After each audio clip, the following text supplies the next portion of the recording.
Hello प्यारे दोस्तों, कैसे हैं आप सब। आज हम सब देखने जा रहे हैं कि 8th ग्रेड अभ्यास पुस्तिका। ये हमारा बिल्कुल न्यू बुक है दोस्तों, बिल्कुल हमारा ये न्यू बुक है। बस 2024-25 वाला बुक है जो कि विज्ञान कक्षा 7 के लिए जारी किया गया है दोस्तों। और इसमें से देखिए आपको इस तरह से जारी किया गया है। देखिए प्यारे दोस्तों, बस 2024-25 वाला बुक है। इसमें से अभी हम सब दोस्तों देखेंगे ये जो अध्याय नंबर 4 जो दिया है, जिसका नाम है कि आम्ल क्षारक और लवण। आम्ल क्षारक और लवण, तो चलिए इसके सभी प्रश्न ये देखिए प्यारे दोस्तों, ये जो हमारा दिया अध्याय नंबर 4। अध्याय नंबर 4 है जिसका नाम दिया आम्ल क्षारक और लवण। आम्ल क्षारक और लवण, ये जो आप देख रहे हैं पाठ की जो पूर्व तैयारी दिया है, पाठ की पूर्व तैयारी। आगे क्या है कि नीचे कुछ भोज्य पदार्थों की सूची दी गई है। यहाँ पर देखिए आपको क्या है, कुछ पदार्थ दिया गया, इसमें से आपको बताना कि कौन है जो कि वो स्वाद में खट्टा कड़वा लगता है। ठीक है, आपको बताना। चलिए मैं बता देता हूँ इसका उत्तर। क्या है दोस्तों, यहाँ पर आपको कहा गया है भरने के लिए, तो मैं बता दूं यहाँ भी से कहा है कि कहा गया है यहाँ पर दोस्तों, ध्यान थोड़ा देना है कि हम इस सूची में से खट्टे पदार्थ को चौक करें, मतलब इसमें आपको देना है जो खट्टा पदार्थ होगा। ठीक है, और और जो खट्टा नहीं होगा उसको वृत्त वाले में आपको यहाँ देना है। तो चलिए मैं बता दूं, देखिए खट्टा नींबू का रस है, जिसमें मैं टिक लगा रहा हूँ वो यहाँ पर आपको भरना है। ठीक है, नींबू का रस इसमें भराएगा। संतरे का रस हो गया, उसके बाद फिर संतरे का रस, फिर सिरका, ये भी खट्टा होता है। दही भी खट्टा होता है, इमली भी खट्टा होता है। उसके बाद फिर आइए यहाँ आंवला खट्टा होता है, और अंगूर भी खट्टा, और कच्चा आम जो था वो भी खट्टा होता है। और जो खट्टा नहीं होता है उसके बारे में देखिए मैं बता देता हूँ। ये जो शक्कर है वो खट्टा नहीं है, नमक और खाने का सोडा है, इसमें आपको भर लेना है। ठीक है, और इसमें जो खट्टा है वो भर लेना है। तो बहुत ही आसान है दोस्तों, भर लीजिएगा। तो प्यारे दोस्तों, ये जो आप देख रहे हैं ये भी मैंने भर दिया। यहाँ पर क्या है, पदार्थ का नाम दही लिखना है, शक्कर, आंवला, सोडा और इमली, 5 गो यहाँ लिखा गया है। 5 पदार्थ का नाम। और दही जो होता है वो खट्टा लगता है खाने में, और ये जो शक्कर जो देख रहे हैं वो कैसा लगता है खाने में, तो यहाँ पर मीठा, तो यहाँ पर मीठा भर लेना है। आंवला भी खट्टा लगता है तो खट्टा यहाँ पर भर देना है। और जो सोडा ये कड़वा लगता है, इमली भी खट्टा है तो आपको भर लेना है। ये भी बहुत ही आसान है। और देखिए ये जो सोडा है वो कैसा, तो वो क्षार होता है, मतलब क्षार, इसकी प्रकृति क्षार होती है। बाकी दही खट्टा लगता है, आंवला खट्टा लगता है और इमली भी खट्टा है, तो यहाँ पर टिक लगाया। और जो शक्कर जो आप देख रहे हैं वो लगता है हमारा खाने में लवण जैसा। तो मैंने भर लिया, आपको भी भरना है। तो दोस्तों, ये जो आप देख रहे हैं ना दोस्तों, ये बिल्कुल हमारा न्यू बुक का ही पीडीएफ है। ठीक है, इससे बताने में बहुत ही आसान है, और आपको नोट करने में ना कोई प्रॉब्लम नहीं होगा। चलिए सबसे पहले आखिर हमारा कहा गया है कि चींटी के काटने पर वह हमारे शरीर में कौन सा अम्ल छोड़ती है। चींटी जो है, यहाँ पर ऑप्शन है एसिटिक अम्ल, फॉर्मिक अम्ल, साइट्रिक अम्ल, या फिर इनमें से कोई नहीं। इसका सही उत्तर हो जाएगा दोस्तों हमारा फॉर्मिक अम्ल छोड़ती है। प्रश्न क्रमांक 2 का है, वे पदार्थ जिनका स्वाद खट्टा होता है, ऐसे पदार्थ की रासायनिक प्रकृति कैसी होती है। जिसका खट्टा होता है दोस्तों उसको हम लोग अम्लीय कहते हैं। कैसा, अम्लीय। ये में आपको टिक लगाना है। चलिए अब आगे कहा गया है कि अपाचन से बचने के लिए हम हम दूधिया magnesia magnesia milk of magnesia का उपयोग करते हैं। वह क्या है दोस्तों, उसकी प्रकृति कैसी है, अम्ल, क्षारक, प्रति अम्ल या फिर लवण। तो ये हो जाएगा दोस्तों हमारा प्रति अम्ल है। क्या है, प्रति अम्ल। सी में टिक लगाना है। चलिए अब क्या है, गुड़हल गुड़हल के पुष्प की पंखुड़ियों का बना सूचक अम्लों के साथ रंग देता है। कैसा, कैसा, ये जो गुड़हल है दोस्तों सूचक अम्लों के साथ नीला, हरा, गहरा गुलाबी या फिर रंग परिवर्तन नहीं होता है। तो इसी हो जाएगा, सी नंबर सही उत्तर हो जाएगा दोस्तों। अब देखिएगा प्रश्न क्रमांक 5 में कहा है कि जो विलयन लाल लाल अथवा नीले लिटमस पत्र के रंग को परिवर्तित नहीं करते हैं, तो वह है अम्लीय है, या फिर क्षारीय है, या फिर उदासीन विलयन है, या फिर अम्लीय एवं क्षारीय दोनों है।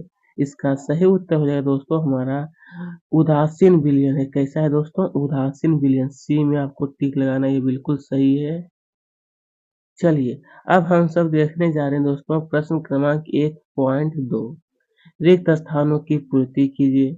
ये देखिए हमने कुछ पदार्थ यहाँ दिया है, इससे आपको भरना है। जैसा कि यहाँ पर कहा गया है कि अत्यधिक मात्रा में रासायनिक उर्वरकों का उपयोग मृदा कैसी हो जाती है दोस्तों? अम्लीय बन जाता है, अगर ज़्यादा उर्वरक का इस्तेमाल करेंगे तब। दही में कौन सा अम्ल है? लैक्टिक अम्ल होता है। कौन सा? लैक्टिक अम्ल। आसुत जल की प्रकृति कैसी होती है? उदासीन, जिसको हम लोग कहते हैं लवण होती है। ऐसे पदार्थ जिनका स्वाद कसेला होता है और जो स्पर्श करने पर साबुन जैसे लगते हैं, तो उसे हम लोग क्या कहते हैं? क्षारक। क्या कहते हैं दोस्तों? उसी को हम लोग कहते हैं क्षारक। ठीक है।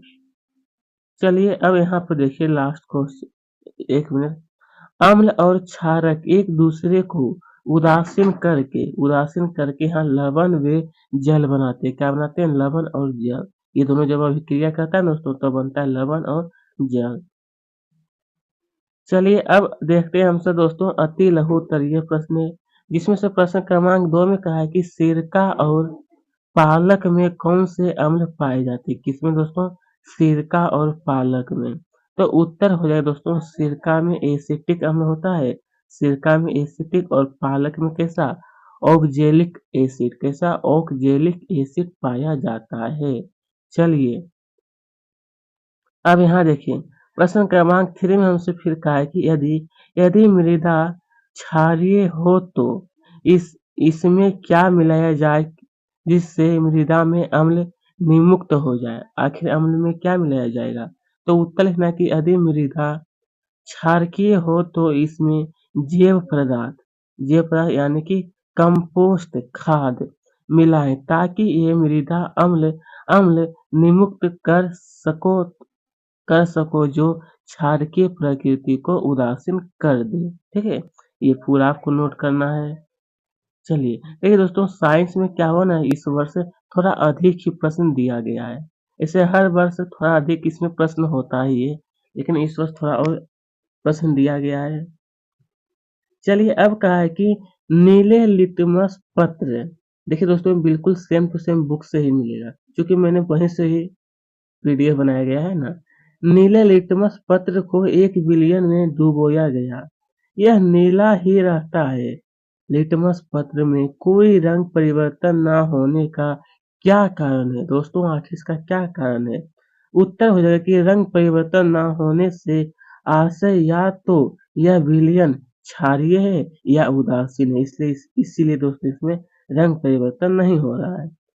कपड़ों पर लगे हल्दी के दाग को साबुन से धोने पर वह लाल हो जाता है, इसका कारण स्पष्ट रूप से लिखिए।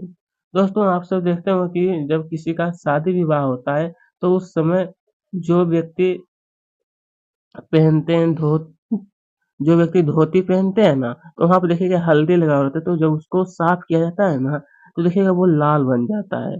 तो लिखना है कि ऐसा इसलिए होता है कि हल्दी एक प्राकृतिक पीएच संकेत है। हल्दी में उपस्थित करक्यूमिन करक्यूमिन क्षारीय यहाँ पे, ठीक है, क्षारीय स्थितियों में रंग बदलता है।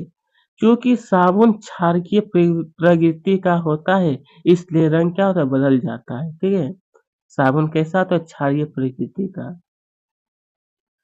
चलिए अब आगे हमसे कहा गया है कि सूचक से आप क्या समझते हैं? ये जो हमारा सूचक शब्द जो है दोस्तों, आखिर इससे आप क्या समझते हैं? 2 प्राकृतिक सूचकों के नाम आपको लिखना है। तो आप इस प्रकार से लिखिएगा कि अम्लीय या क्षारीय पदार्थों के परीक्षण के लिए जिन पदार्थों का उपयोग किया जाता है सूचक कहलाते हैं। यानी अम्ल और क्षारक पदार्थ के परीक्षण के लिए जिन पदार्थ का उपयोग किया जाता है उसे क्या कहते हैं? सूचक। आपको ध्यान में रखना है, यह बहुत ही यूज है दोस्तों, और जब आगे जाइएगा तो इसका बहुत उपयोग किया हो जा। 2 प्राकृतिक सूचक, एक हल्दी और दूसरा है गुड़हल की पत्तियां। अब आगे देखते हैं क्या है लघु उत्तरीय प्रश्न, इसमें से कहा है कि कारखानों के अपशिष्ट को जलाशयों में प्रवाहित करने से पहले उदासीन न किया जाए तो इसका प्रकृति पर क्या प्रभाव पड़ेगा? तो आपको इसका उत्तर लिखना है कि अपशिष्ट को जलाशयों में प्रवाहित करने से पहले उदासीन न किया जाए तो अम्लीय जलीय जीव जो होता है ना, जलीय जीव वे मछलियों अम्ल के प्रभाव से प्रभावित होंगे और सभी जीव क्या होंगे, मर जाएंगे। इसलिए सबसे पहले उन्हें उदासीन करके ही जलाशयों में प्रवाहित किया जाए। ऐसा हालांकि दोस्तों ऐसा नहीं करना चाहिए, इससे जल प्रदूषण होता है। अब देखिए अम्लीय विलयन से हल्का गुलाबी रंग का विलयन कैसे प्राप्त करेंगे? उत्तर, अम्लीय विलयन में डोपर की सहायता से सोडियम हाइड्रोक्साइड की कुछ बूंद डालकर धीरे धीरे हिलावे। फिर यहाँ पे हो जाएगा विलयन, यहाँ पे विलयन, ठीक है, यहाँ पे विलयन है। विलयन का रंग हल्का गुलाबी हो जाता है, वे हमें हल्का गुलाबी रंग का विलयन प्राप्त होता है। ठीक है, बस इतना ही आपको नोट करना है दोस्तों। चलिए अब देखते हैं आगे की ओर। आखिर इसमें से कहा गया है कि लिटमस पत्र के द्वारा आप अम्ल व क्षारकों की पहचान कैसे करेंगे? ये जो लिटमस पत्र के द्वारा। उत्तर, तो दोस्तों ये प्रश्न क्रमांक 9 का उत्तर लिखना कि जो लिटमस पत्र, फिर लिखना है यहाँ पर थोड़ा सा लिखना मिस्टेक हो गया है। लिटमस पत्र को लाल नीला से लाल करे वो अम्ल कहलाता है। ठीक है, और जो लाल लिटमस पत्र को नीला कर दे वो हमारा क्षारक कहलाता है। मैं इसका दोस्तों आपको एक ट्रिक बताता हूँ। क्षारक का एक होता है छोलनी, क्षारक होता है छलनी।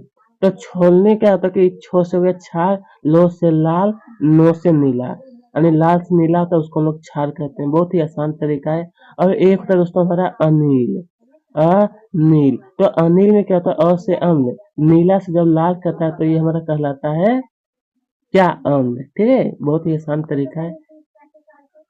चलिए अब आगे रहते हैं प्रश्न क्रमांक 10। बूझों ने चूने के पानी में तनु सल्फ्यूरिक अम्ल मिलाया, तो इसमें होने वाली अभिक्रिया कौन सी अभिक्रिया कहलाएगी तथा इसमें क्या क्या उत्पाद प्राप्त होंगे? तो उत्तर में आपको लिखना है कि चूने के पानी में तनु सल्फ्यूरिक अम्ल मिलाने पर लिथियम सल्फेट, जिसको लोग कहते हैं ASOU, और जल बनता है। प्रतिक्रिया के दौरान अधिक ऊष्मा निकलती है, यह अभिक्रिया ऊष्माक्षेपी अभिक्रिया कहलाती है। कैसा दोस्तों, तो ये हमारा ऊष्माक्षेपी अभिक्रिया कहलाती है। और यहाँ पर आप देख सकते हैं इसका सूत्र भी दिया है कि CaOH2 प्लस H2SO4, इससे बन गया CaSO4 प्लस 2H2O, ये O है, ठीक है, यानी ऑक्सीजन को कहते हैं, और प्लस में ऊष्मा निकलता है। ये आपको नोट कर लेना है। तो दोस्तों अब आगे की ओर देखते हैं। देखिए यहाँ पर कहा है कि निम्न तालिका को पूर्ण कीजिए। यहाँ पर एक तालिका दिया है जिसे आपको कहा गया है पूर्ण करने के लिए। देखिए यहाँ पे ये दिया है क्षारक का नाम और किसमें पाया जाता है। तो कैल्शियम हाइड्रोक्साइड ये क्षारक है जो कि चूने के पानी में पाया जाता है। इसी तरह से यहाँ पर कुछ और दिया गया है दोस्तों, जरा ध्यान से आपको लिखना है, तालिका में भर लेना आपको इस तरह से। और फिर दो में दिया अमोनियम हाइड्रोक्साइड जो कि यह क्लीनर में पाया जाता है, क्लीनर में। और सोडियम हाइड्रोक्साइड या फिर पोटेशियम हाइड्रोक्साइड, दोनों एक ही है। तो ये जो है दोस्तों हमारे साबुन में पाया जाता है। और मैग्नीशियम हाइड्रोक्साइड ये दूधिया मैग्नीशियम में पाया जाता है। ठीक है, चलिए अब हम सब देखने जा रहे हैं आखिरकार दीर्घ उत्तरीय प्रश्न, जिसमें से कहा गया है कि अम्लीय वर्षा से आप क्या समझते हैं, यह किस कारण होती है, इसके हानिकारक प्रभाव लिखिए। तो उत्तर में आपको लिखना है कि अम्लीय वर्षा वातावरण में अधिकतम CO2 और NO2 के कारण पानी में आयन की मात्रा बढ़ जाने के कारण अम्लीय वर्षा होती है। मतलब CO2 और NO2 के कारण ही क्या होता है, बढ़ जाता है, तो इसी के कारण अम्लीय वर्षा होती है। और इसका नुकसान आपको लिखना है, तो नुकसान में आपको इस प्रकार से लिखिएगा कि यह पेड़ों को नुकसान पहुंचाती है। ताजमहल का सफेद संगमरमर इससे प्रभावित होता है, किससे, अम्लीय वर्षा से। बस सही तो आपको पूरा लिखना था। अब कहा गया है कि 13 का अ है कि जब चींटी काटती है तब हमारी त्वचा पर इसका क्या प्रभाव पड़ता है? चींटी के डंक से त्वचा पर होने वाले दुष्प्रभावों से कैसे बचा जा सकता है? तो आप इस प्रकार से उत्तर लिखिएगा कि जब चींटी काटती है तो त्वचा में अम्लीय द्रव डाल देती है। डंक के प्रभाव को कम करने के लिए उस जगह पर नमयुक्त खाने का सोडा अथवा केलेगाइन विलयन मलकर उदासीन किया जा सकता है, जिसके कारण अगर ये सब करिएगा तो क्या होगा दोस्तों कि चींटी के डंक का ज़्यादा प्रभाव नहीं होगा। चलिए अब कहा है कि अम्ल और क्षार में अंतर बताइए कि आखिर दोस्तों अम्ल और क्षार में अंतर क्या है? तो आपको इस तरह से 2 भाग में सबसे पहले बाँट देना है। बाँटने के बाद ये साइड आपको लिखना है अम्ल और ये साइड लिखना है क्षार। तो अम्ल जो होता है उसमें स्वाद में खट्टे होते हैं, स्वाद में कड़वा होता है। नीले लिटमस पत्र को नीला कर देते हैं, लाल लिटमस पत्र को यहाँ हो जाएगा दोस्तों नीला, ठीक है? नीला कर देते हैं। चलिए, मैंने आपको एक एक करके सभी बता दी हूँ, यहाँ पे आपको नीला कर देना है और यहाँ पे नीले लिटमस पत्र को यहाँ हो जाएगा लाल। थोड़ा-सा मिस्टेक हो गया दोस्तों टाइपिंग में, लेकिन कोई बात नहीं, मैं आपको बता रहा हूँ एक-एक करके ना। अब है कि अगर अगर हुँ, अगर हमारे पेट में भोजन को चबाने के लिए अम्ल तैयार होता है तो बाज़ार में उपलब्ध कार्बोनेट कार्बोनेटेड पेय उस अम्ल पर क्या असर डालते हैं? अगर उन्हें खाली पेट पिया जाए तो क्या होगा? आखिर क्या होगा? तो उत्तर हो जाएगा कार्बोनेट पेय अमाशय में अम्ल की आवश्यकता से अधिक मात्रा होने से अपाचन हो सकता है। अपाचन से मुक्ति पाने के लिए हम मिल्क ऑफ मैग्नीशिया जैसे पदार्थों का उपयोग करते हैं। खाली पेट पीने पर यह पाचन क्रिया पर प्रभाव डाल सकता है। ठीक है, ये आपको पूरा नोट कर लेना है दोस्तों। अब हम सब देखते हैं आखिरकार प्रश्न क्रमांक 14 का है गुड़हल के पुष्प द्वारा बने सूचक से आप तालिका में दी गए पदार्थों की पहचान कर निष्कर्षों को लिखिए। गुड़हल की पुष्प द्वारा बने सूचक, तो आप इस प्रकार से दोस्तों आपको कहा है तालिका बनाने के लिए, क्योंकि मैं तो यहाँ तालिका नहीं बना पाया लेकिन आपको अच्छी तरह से उत्तर भी बता सकता हूँ ना। अब ये दिया गया हमारा, एक सेकेंड, देखिए यहाँ पर ये है पदार्थ और ये सूचक का पदार्थ पर प्रभाव, यानी गुलाबी हरा। पदार्थ की प्रकृति अम्ल है कि क्षार वो बताना है। तो यहाँ पर देखिए नींबू का जो रस है वो गहरा गुलाबी होता है और ये जो दोस्तों प्रकृति इसका अम्लीय होती है। शैम्पू जो होता है वो हरा गुलाबी होता है, यह क्षारीय है। शक्कर का विलयन ये हमारा गुलाबी है, क्योंकि दोस्तों ये हमारा अम्लीय कहलाएगा। नमक का जो विलयन है वो हरा है, क्योंकि ये क्षारीय कहलाता है। चूने का पानी यह हरा हो जाएगा, ये क्षारीय है। सोडा युक्त जल यह हरा, यह भी क्षारीय है। इसी तरह से नल का जल गहरा गुलाबी और यह भी हमारा क्या होगा, अम्लीय कहलाएगा। ये पूरा आपको अच्छी तरह से सभी नोट कर लीजिएगा दोस्तों, बस इतना ही आपको दिया गया है।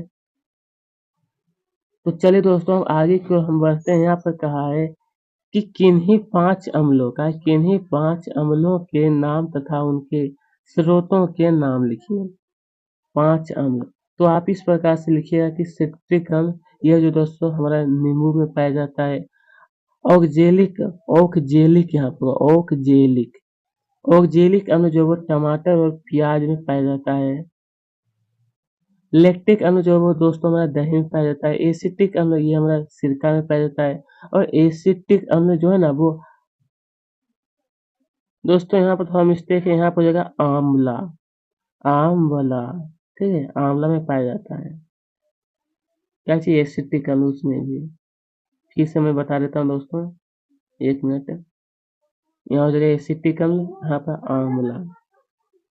चलिए अब आगे देखते हैं कहा गया है आखिरकार कि बूझो ने कल रात में कुछ नहीं खाया और आज उसे बहुत उल्टियाँ हो रही है। डॉक्टर ने कहा उसके पेट में अम्लता बढ़ गई है। अब बूझो को किस प्रकार का भोजन करना चाहिए जिससे उसकी अम्लता कम हो जाए। डॉक्टर ने उसे नारियल पानी पीने की व खीरा खाने की सलाह क्यों दी होगी? तो उत्तर में आपको लिखना है कि हमारे आमाशय में मधु अम्ल पाया जाता है। कैसा? तो मधु अम्ल पाया जाता है जो कि जो जो कि भोजन के पाचन में सहायता करता है। अमाशय में अम्ल की मात्रा बढ़ जाने के कारण अपचन किया हो अपचन क्रिया होने लगती है। डॉक्टर ऐसी स्थिति में नारियल पानी व खीरा खाने की सलाह देते हैं। यहाँ पर आपको खीरा करना थोड़ा-सा मिस्टेक हो गया दोस्तों, पता नहीं किस प्रकार खीरा खाने की सलाह देते हैं। यही आपको लिखना है। अब क्या है, दैनिक जीवन में उदासीनीकरण के उदाहरण लिखिए। किसका? तो उदासीनीकरण के उदाहरण आपको लिखना है। तो चलिए आपको लिखना है कि नंबर 1 हमारे अमाशय में अम्ल हमारे अमाशय में अम्ल है ये वाला, ठीक है? अम्ल की मात्रा बढ़ने पर खट्टी ढकारें आती है। इन्हें शांत करने हेतु मिल्क और मैग्नीशिया का प्रयोग। फिर दूसरा, चींटी के डंक में फॉर्मिक एसिड होता है। इसके काटने पर उदासीन करने हेतु कैल्शियम विलयन का यूज कीजिएगा तो उससे वो क्या खत्म हो जाएगा। अब है कि किसी फैक्ट्री के आसपास के भाग में यदि हवा में बहुत प्रदूषण हो तो वहां पर होने वाली वर्षा के पानी में डूबने पर नीला व लाल लिटमस पत्र किस रंग में बदल जाएगा और इसका क्या कारण है? तो उत्तर में लिखना है कि वर्षा जल अम्लीय इसलिए हो जाता है क्योंकि CO2 सल्फर डाइऑक्साइड डाइऑक्साइड और NO2 गैसें वर्षा जल में घुसकर इसे अम्लीय बना देती है। इसलिए नीला लिटमस पत्र लाल हो जाएगा। ठीक है? क्योंकि वर्षा का जल कैसा होता है? मतलब कहीं-कहीं फैक्ट्री के आसपास वहाँ पर जो वर्षा का जो जल होता है ना दोस्तों वो अम्ल होता है, ठीक है? तो सीधी सी बात है वहाँ पर अम्ल है तो यह नीला से लाल हो ही जाएगा ना। अब हम सब देखने जा रहे हैं दोस्तों प्रोजेक्ट कार्य 1। आखिर इसमें कहा 1 चम्मच हल्दी पाउडर में थोड़ा जल मिलाकर उसका पेस्ट बनाइए। इस पेस्ट को फ़िल्टर पत्र या सफ़ेद मोटे कागज पर लगाकर हल्दी पत्र बनाएं और सुखा लीजिए। इस हल्दी पत्र की पतली-पतली पत्तियां काटिए और इस हल्दी पत्र पर नीचे दी गई विलयनों की बूंदों के साथ परीक्षण कर अपने अवलोकन को लिखिए। हालाँकि दोस्तों यहाँ पर आपकी बुक में इस तरह से तालिका दिया गया है। यहाँ पर क्या है, परीक्षण विलयन हल्दी पत्र पर विलयन का प्रभाव यहाँ है अम्लीय, क्षारीय, उदासीन जो प्रकट हुआ उसे लिखिए। तो आप इस प्रकार से दोस्तों लिखना है। मैं भी देखिए दोस्तों यहाँ पे एक तालिका बनाया हूँ। नींबू का रस यह गहरा गुलाबी हो गया, यह अम्लीय हो जाएगा। संतरे का रस गहरा गुलाबी, यह भी अम्लीय हो जाएगा। सिरका यह लाल हो गया चूंकि हमारा अम्लीय है। साबुन के घोल यह पीला हो जाएगा चूंकि यह क्षारीय है। खाने का सोडा यह लाल हो जाएगा, यह भी क्षारीय है। शक्कर का विलयन यह गुलाबी हो जाएगा, यह हमारा अम्लीय है। नमक का विलयन यह हरा हो जाएगा, यह भी हमारा क्या क्षारीय है। तो दोस्तों है तो आपको लिखना है। ये देखिए इस तरह से आपकी बुक में तालिका दिया है जो कि मैं आपको इसी तरह से बता रहा हूँ। तो चलिए दोस्तों अब हम सब देखने जा रहे हैं प्रोजेक्ट कार्य 2। आखिर इसमें से क्या है, आपके घर में पाए जाने वाले कोई 5 अम्लीय एवं 5 क्षारीय पदार्थों के नाम लिखिए। इनमें पाए जाने वाले अम्ल व क्षारक के भी नाम आपको लिखना है कि आखिर इसमें अम्ल और क्षार जो उसका 5-5 पदार्थ का नाम लिखना है। तो यहाँ पर सबसे पहले अम्लीय पदार्थ हो जाएगा नींबू, जो कि इसमें थोड़ा सिट्रिक अम्ल पाया जाता है। टमाटर ऑक्जेलिक अम्ल पाया जाता है। दही में लैक्टिक अम्ल, सिरका में एसिटिक अम्ल, आम में एस्कॉर्बिक अम्ल, ठीक है, एस्कॉर्बिक अम्ल पाया जाता है। चलिए इसी तरह से अब यहाँ पे देखिए क्षारीय पदार्थ में बेकिंग सोडा जो इसमें सोडियम बाइकार्बोनेट, शक्कर में सुक्रोज, नमक में सोडियम क्लोराइड, खाने का सोडा इसमें सोडियम बाइकार्बोनेट और खीरा में मैग्नीशियम पाया जाता है। तो प्यारे दोस्तों आज का ये वीडियो हमारा यहीं पर समाप्त है। मैंने एक एक करके सभी क्वेश्चन को सोल्व कर दिया। अगर अभी तक हमारे चैनल को सब्सक्राइब नहीं किया तो जरूर करें, साथ में वीडियो को भी लाइक करें। थैंक्स।